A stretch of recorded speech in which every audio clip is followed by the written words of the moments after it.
ನೋಡಿ, ಈ ವರ್ಷ ಕುಂಭರಾಶಿಯವರಿಗೆ ನೋಡಿದಾಗ ವಿಶ್ವವಸುನಾಮ ಸಂವತ್ಸರದಲ್ಲಿ ಮಾರ್ಚ್ 2025 ನಂತರ ಜನ್ಮ ಶನಿ ಪ್ರಭಾವ ಕಡಿಮೆ ಆಗುತ್ತೆ ಅಂತ ಹೇಳ್ತಾ ಇದೆ. ಯಾಕಂದರೆ ಶನಿ ಬಿಟ್ಟು ಹೋಗ್ತಾ ಇದೆ. ಜನ್ಮ ಶನಿ 7.5 ಬಿಟ್ಟು ಹೋಗ್ತಿರೋದ್ರಿಂದ ನಿಮಗೆ ಶನಿ ಪ್ರಭಾವ ಕಡಿಮೆ ಆಗಿ, ಆದರೆ 7.5 ಇನ್ನೂ 2.5 ವರ್ಷಗಳ ಕಾಲ ಇರುತ್ತೆ.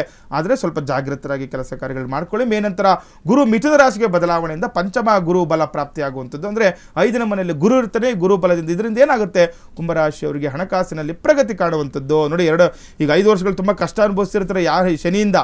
ಗುರುವಿನ ಬದಲಾವಣೆಯಿಂದ ಪಂಚಮ ಗುರುವಿಂದ ಏನಾಗುತ್ತೆ, ನಿಮಗೆ ಹಣದ ವಿಚಾರವಾಗಿ ಪ್ರಗತಿಯನ್ನು ಕಾಣ್ತೀರಾ. ವ್ಯಾಪಾರಿಗಳಿಗೆ ಲಾಭಾಂಶ ಇರುವಂಥದ್ದು ಇನ್ನಷ್ಟು ಹೆಚ್ಚು ಕಂಡು ಬರುತ್ತದೆ. ಲಾಭಾಂಶದಲ್ಲಿ ವ್ಯಾಪಾರಗಳು ತುಂಬ ಅನುಕೂಲ ಆಗುತ್ತೆ. ಕುಟುಂಬದಲ್ಲಿ ಸಂತೋಷ, ಶಾಂತಿ, ಧಾರ್ಮಿಕ ಸಾಮಾಜಿಕ ವಿಷಯಗಳಲ್ಲಿ ಆಸಕ್ತಿ, ಕೆಲಸದಲ್ಲಿ ಅಭಿವೃದ್ಧಿ ಎಲ್ಲವನ್ನೂ ಕೂಡ ಈ ವರ್ಷ ನೋಡ್ಬೋದು. ಅದರ ಅಭಿವೃದ್ಧಿ ಆಗುತ್ತೆ, ಆರೋಗ್ಯ ಚೆನ್ನಾಗಿರುತ್ತೆ ಅಂತಲೂ ಕೂಡ ಹೇಳ್ಬೋದು. ಆದರೆ ನೋಡಿ, ಸ್ವಲ್ಪ ಜಾಗೃತರಾಗಿರಬೇಕು. ಇನ್ನೂ 1 ತಿಂಗಳು, ಯಾಕಂದರೆ ಆ ಗುರು ಬದಲಾವಣೆವರೆಗೂ ಕೂಡ ಸ್ವಲ್ಪ ಕಷ್ಟದಲ್ಲಿ ಇರ್ತೀರಾ. ಅದ ನಂತರ ಅನುಕೂಲಗಳಾಗುವಂಥದ್ದು. ಇನ್ನು ಶಾಂತಿ ಪರಿಹಾರವಾಗಿ ಶನಿ ಶಾಂತಿಯನ್ನು ಮಾಡ್ಕೊಳ್ಬೇಕು. ಯಾಕಂದರೆ ಜನ್ಮದಿಂದ ಶನಿ ಬಿಟ್ಟು ಹೋದ್ರೂ ಕೂಡ ಇನ್ನೂ 2.5 ವರ್ಷಗಳ ಕಾಲ ನಿಮಗೆ ಶನಿ ಕಾಟ ಇರುತ್ತೆ. ಸ್ವಲ್ಪ ಶನಿ ಶಾಂತಿ ಏನಾದರೂ ಮಾಡಿಸ್ಕೊಳ್ಳಿ. ಇದ್ರ ಜೊತೆ ಆಂಜನೇಯನ ದೇವಸ್ಥಾನಕ್ಕೆ ಹೋಗಿ ತುಳಸಿ ಅರ್ಚನೆ ಮಾಡ್ತಾ ಬನ್ನಿ. ಶನಿವಾರಗಳು ಅನುಕೂಲ ಆಗುವಂಥದ್ದು.